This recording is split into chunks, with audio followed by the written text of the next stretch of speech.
The Victorian era ranged between 1820s to 1914. The period was corresponding around the same time Queen Victoria's reign, give or take a few years. Her era was actually a very bountiful and fruitful one, as her reign was characterized as class-based society, a growing number of people that were able to vote, and a growing state and economy, and as Britain's status as the most powerful empire in the world. But aside the nation's growth, there was a copious amount of wait, they did that back then? Ew. Hi, my name is Jessa, and please join me as we look together our top 10 unsettling intimacy practices from the Victorian era. Oh, and before we begin, in the last video I was in top 10 disturbing people from the past history books tried to erase, I gave you guys a riddle. Did you get it? The riddle was, what has branches but no fruit, trunk, or leaves? The answer is, drumroll please, a bank. Your next riddle will be at the end of this video. Anyways, let's get started. Number 10, oral care. When it comes to overall healthcare, your teeth should also be in that list. And for the Victorians, typically they only really go to the dentist when the damage is near its breaking point. And because they didn't have any toothpaste that wasn't drenched in the multitude of poisons they thrived off on, people would brush their teeth using salt, typically putting salt on their fingers and then rubbing across their teeth. The toothbrush as we know today was invented in 1857, however, it wasn't until the nylon bristle toothbrushes of the 1930s came along that brushing one's teeth became more widespread. Salt is a natural disinfectant that helps with gum disease in a few ways. It removes loose debris and cleans the teeth and gums, but reduces inflammation and swelling and soothes the gums. It also gets rid of decay and plaque. Gum recessions can be caused by eating too much salt, and gums as part of the immune system may pull back to reveal a cementum of teeth, making them more vulnerable and less resistant to tooth decay. So while it may look effective, it's actually temporarily removing surface stains. As for salt, the same holds true. Salt acts as a surface abrasive and can definitely make the teeth look whiter, but it can definitely damage your tooth enamel. And unfortunately, once your teeth is damaged, it's damaged for life. And it wasn't until the 1940s that the concept of brushing one's teeth would be considered a routine event. Number 9, bad bathrooms. The bathroom as we know it is a Victorian invention, but at first it could be a dangerous place. Besides horrible cases of scalding in the bathtub, there was even reports that there were incidents of lavatories spontaneously exploding. The reason this might be was due to the fact that flammable gases such as methane and hydrogen sulfide emanating from human waste built up in the sewers, and then early toilets would leak back into the homes where they would theoretically be ignited by a naked flame of a candle. Wild stuff, but that did happen. And since showers were not invented yet, everyone did bathe to keep clean. Most people bathed in rather small quantities of water in their bedrooms with a basin and pitcher of cold water. Poorer families would have to boil water on the stove and then add it to the cold water to a wooden or metal tub, usually in the kitchen area where it was time for a deep scrub down. Hands, face, and armpits and crotch were essentially regions that was not necessarily to be submerged in order to maintain cleanliness. Nicer homes not only had proper porcelain bathtubs, both hot and cold taps nearby, even some had the luxury of a luxurious foot bath, but these extravagant things were more for your feet.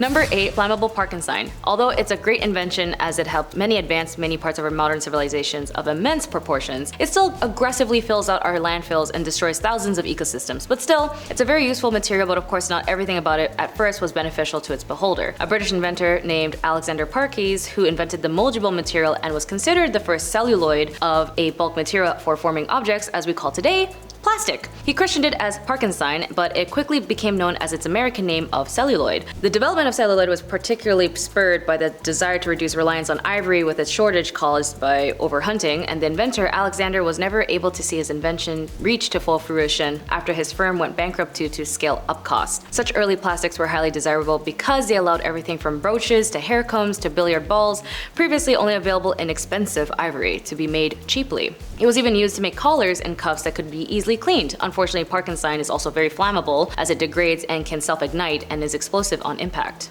Weird. Number 7, boracic acid in milk. No one should cry over spilt milk unless it's been treated by boracic acid, and in that case you should be 100% allowed to cry and your experiences are valid. In the 1800s, boracic acid was believed to purify milk, removing the sour taste and smell from milk that had gone off. In a casual remark in her widely popular 1861 book, Mrs. Beeton's Book of Household Management mentioned one should use boracic acid in their milk. She told consumers that this was quite harmless in an addition, but she was wrong. Boracic acid purifying milk was responsible for getting a lot of people sick. Small amounts of boracic acid could cause nausea, vomiting, abdominal pain, and diarrhea, but worse, it was what boracic acid concealed that was particularly dangerous, and before pasteurization, milk was often contained a huge amount of bovine TB, or, beef TB, tuberculosis, which would flourish in the bacteria-friendly environment created by the substance. Bovine TB damages the internal organs and the bones of the spine, leading to severe spinal deformities. It is estimated that up to 500,000 young people had died from bovine TB from the milk in the Victorian period, which is why you should check your sources and not get everything from one source, like your mom telling you this random article that she found on Facebook. Number 6, carbolic acid poisoning. Victorians linked cleanliness to godliness and respectability. The idea that it was next to godliness was very deeply ingrained. The new science of microbes, only even testified the Victorian preoccupation with tackling germs which they now knew could lurk out of sight. Chemical cleaning products to eradicate dirt and diseases were heavily advertised and highly effective, but their active toxic ingredients like carbolic acid were contained in bottles and packages that were indistinguishable from other household products. Boxes of caustic soda and baking powder could be easily mistaken. In September 1888, it was reported in an article that 13 people had been poisoned by carbolic acid in one incident, and 5 died. And only in 1902 did the Pharmacy Act made it illegal for bottles of dangerous chemicals to be similar in the shape of ordinary liquids. So it took a couple of years, but still, at least now we wouldn't have issues identifying bottles from the other. But as cleaning products go, arsenic and strychnine were commonly used in Victorian cleaning products, which, if some don't know, the immediate symptoms of acute arsenic poisoning includes vomiting, abdominal pain, and diarrhea. Those are followed by numbness, tingling of the extremities, and muscle cramping and death. But the Victorian era was also about fitting into their corsets, and a few illnesses wasn't necessarily seen as a bad thing. But either way, the era in itself wasn't unfamiliar with tragedies, as death lurked at every corner from either poisonings or TB. Number 5, washing the hair. I have really long hair, and it does take a minute to maintain it, but thanks to modern technology and our hair product serums, I don't have to worry that much about my hair. But in the Victorian era, women's hair were considered the crowning glory, and the longer, the healthier it is, the better. It would only be let down when she was alone with her husband, and so stayed in pins for the rest of the time. To keep it healthy, women didn't have to wash their hair nearly as often as we do today, taking this particular habit only a weekly or monthly schedule. According to research on the hair care part of the period that this was in, hygiene and beauty towards the end of the Victorian era suggested that people with oily hair should only wash their hair every 2 weeks or so, and those with normal hair should wash it once a month. And since sources recommended washing the hair and scalp 1 or 2 times a week, the reason being is because soap would quickly dry off the scalp, leaving it very itchy and dry. And of course, this was an era where they didn't know much about chemicals and its horrible effects on the human body, and sometimes even used pure ammonia to clean the hair, which, as you know, ammonia is a product used for cleaning hard surfaces like your stove or your sink. So cleaning your scalp would be very bad. Still, I'm wondering, how did they use ammonia if their hair didn't fall out? Probably either way, shampoo is still something that we use now, as it was invented in 1927 as a liquid soap. Number 4,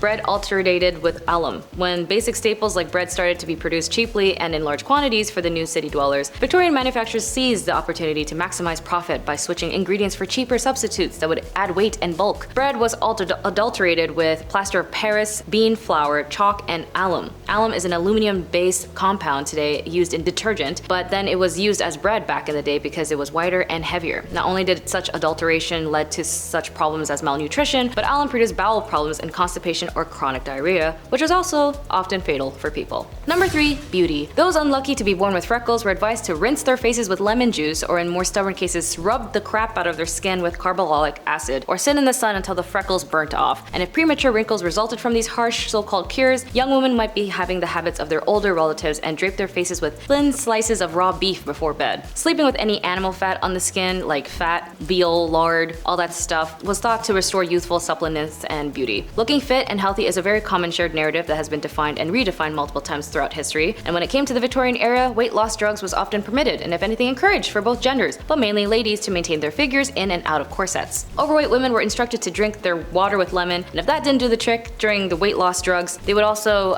use ingredients like arsenic and cocaine, believe it or not, tapeworm larvae. Skinny women didn't have an easy time either, as they were also told to lie still as often as possible in dim light to avoid all anxiety, endeavoring to feel indifferent to every sensation, as one book had recommended. Weird. Number 2, asbestos. Asbestos was the new wonder material of the Victorian era and was used in all manner of household objects as insulation for electrical appliances like toasters and hairdryers, mixed into plaster and applied to walls, and even some toys, which is actually still a problem that we're facing today. By the end of the 18th century, scientists have discovered many uses for asbestos, such as filters and for fire resistance. This paved the way for asbestos becoming a popular industrial materials by the mid-1800s. However, when commercial products of asbestos insulation began in 1879, the first case of an asbestos-related disease, described as curious bodies in the lungs, were detected in 1899. The first cases of asbestos and lung cancer attributed to asbestos exposure, which was diagnosed in the United States. Symptoms can vary into severity, but in common okay note, some types of asbestos are cleared naturally by the lungs or broken down already in the lungs, but long-term effects of the exposure doesn't show up until 10 to 40 years later. There is no cure for asbestos once it has developed, and because it's not possible to reverse the damage to the lungs, meaning those who are exposed to asbestos for a long time had the consequences the longer longer they were exposed to it.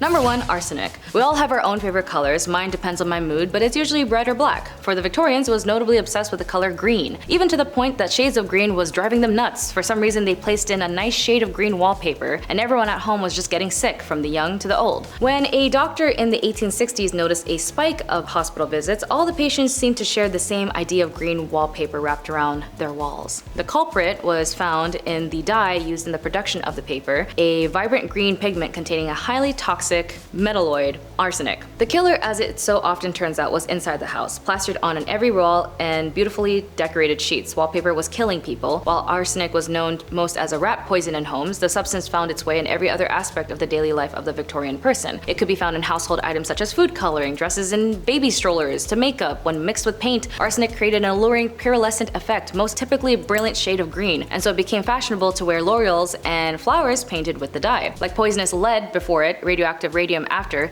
dousing yourself in arsenic was a deadly fashion trend of the day. Chemists and governments were very well aware of the dangers of the element, but demanded that such miners pulled it out of the earth in volume nonetheless. In summary, it was a renowned designer and social activist named William Morris noted the poisonous substance and the new health regulations associated with it and decided to change it to non-toxic wallpaper. What was your favorite on the list? Did you learn anything interesting today? Please let me know. Oh yeah, your next riddle. Are you ready? Where is the one place where today comes before yesterday? Be sure to put your answer in the comment below and I'll reveal the next answer in the next video. Top 10 most evil women from history you never knew about. That's all for today. Thank you for joining me. My name is Jessa. Be sure to like and subscribe and I'll see your beautiful faces in the next ones. Bye!